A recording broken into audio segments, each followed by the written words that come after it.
Assalamualaikum warahmatullahi wabarakatuh. Perkenalkan, nama saya Muhammad Syafiq Kaukabilah dari kelas 8F Madrasah Sanawiyah Al-Hamid Jakarta. Pada kesempatan kali ini saya akan mencoba mengkaji kitab Taisirul Khalaq bab tentang takwa yang dikarang oleh Syekh Hafiz Hasan Al-Mas'udi. Tetapi sebelum itu, mari sama-sama kita semua membaca Al-Fatihah agar kita dapat mudah memahami dan gampang mempelajari kitab Taisirul Khalaq. Ila hadrati Nabil Mustafa Sayyidina wa Maulana Muhammadin wa ila hadrati mu'alif hadzal kitab Syekh Hafiz Hasan Al-Mas'udi. Al-Fatihah. A'udzubillahi minasyaitonir rajim. Bismillah. Alhamdulillahirabbil alamin. Amin. Bismillahirrahmanirrahim. Qala mu'alif rahimahullah ta'ala wa nafa'ana bihi wa bi ulumihi wa bil asrarihi fid dharaini amin. At-taqwa. Bermula ini itu menerangkan takwa. At-taqwa, bermula takwa itu hiya imtithalu awamirillahi azza wa jalla. Melakukan beberapa perintahnya Allah azza wa jalla. Wajtinabu nawahihi, dan menjauhi larangannya Allah. Sirron, secara sembunyi, wa alaniyatan, dan secara terang-terangan. Fala tatimu, maka tidak sempurna apa takwa illa bitakholi, kecuali dengan mencegah angkuli rodilatin, dari setiap perkara yang hina. Wattahali, dan menghias bikuli fadilatin, dengan setiap perkara yang baik atau utama. Fahiyya, maka bermula takwa itu at-thariqu, jalan, alladhiman, yang bermula orang itu salakahu, berjalan siapaman pada thariq, ihtada, maka mendapat petunjuk siapaman.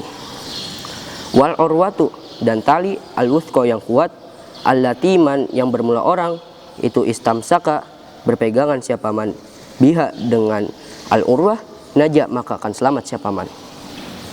Wasbabuha, bermula beberapa sebabnya takwa itu kathiratun, banyak. Minha, itu sebagian dari asbabuha, ayyulahizo, bermula melirik siapa al-insanu, manusia, annahu, pada sesungguhnya al-insan itu abdun, hamba, dalilun, yang hina atau lemah.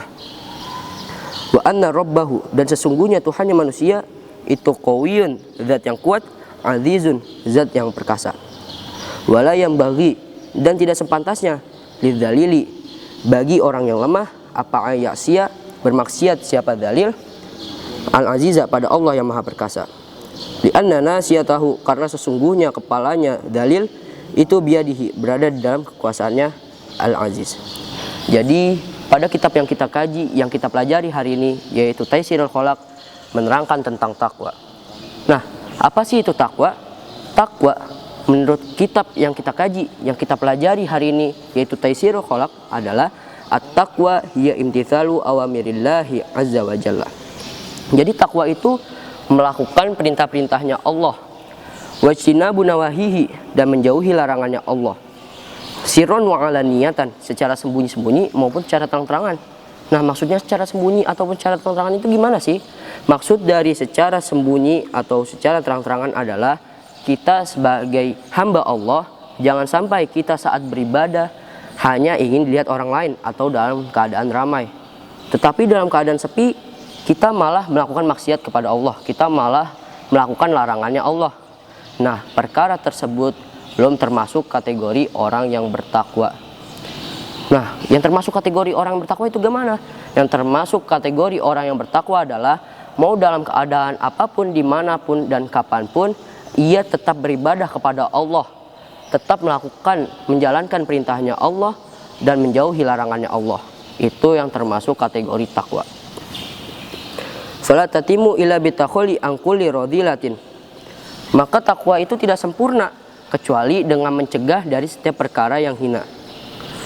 Wattahali bikuli fadilatin, dan menghias dengan setiap perkara yang baik atau utama.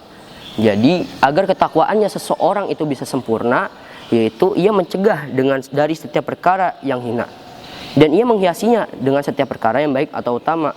Nah, perkara baik atau utama itu apa saja? Contohnya itu bulan puasa Ramadan. Perkara-perkara yang baik yang bisa kita lakukan saat bulan puasa Ramadan itu, yaitu contohnya membaca Al-Quran, melakukan iktikaf di masjid, dan lain sebagainya. Fahiya tariqul ladzi man salakahu tada wal urwatul wuthqal lati man istamsaka biha naja. Maka takwa itu diibaratkan seperti jalan, dan jika ada orang yang berjalan pada jalan tersebut, maka ia akan mendapatkan petunjuk. Dan juga diibaratkan seperti tali yang kuat, dan jika ada orang yang berpegangan pada tali tersebut, maka ia akan selamat.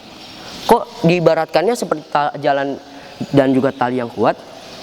Karena jika ada orang yang berjalan pada jalan ketakwaan, maka ia akan mendapat petunjuk. Petunjuknya apa? Yaitu Allah akan memudahkan, akan melancarkan segala urusan-urusan Allah Subhanahu wa taala. Dan juga diibaratkan seperti tali yang kuat, karena jika ada orang yang berpegangan pada tali tersebut, maka ia akan selamat. Kenapa bisa selamat? Karena ia sudah melakukan perintahnya Allah dan menjauhi larangannya Allah. Wa asbabuha katsiratun. Nah, sebab-sebabnya takwa itu banyak. Minha ayyulahizul insanu annahu abdun dalilun. Sebagian dari sebab-sebabnya takwa yaitu kita manusia, hambanya Allah, itu melihat bahwa diri kita adalah hamba yang lemah, hamba yang hina di sisi Allah Subhanahu wa taala. Wa anna rabbahu qawiyyun azizun. Dan sesungguhnya Tuhannya manusia, yaitu Allah Subhanahu wa taala, itu zat yang kuat, zat yang perkasa.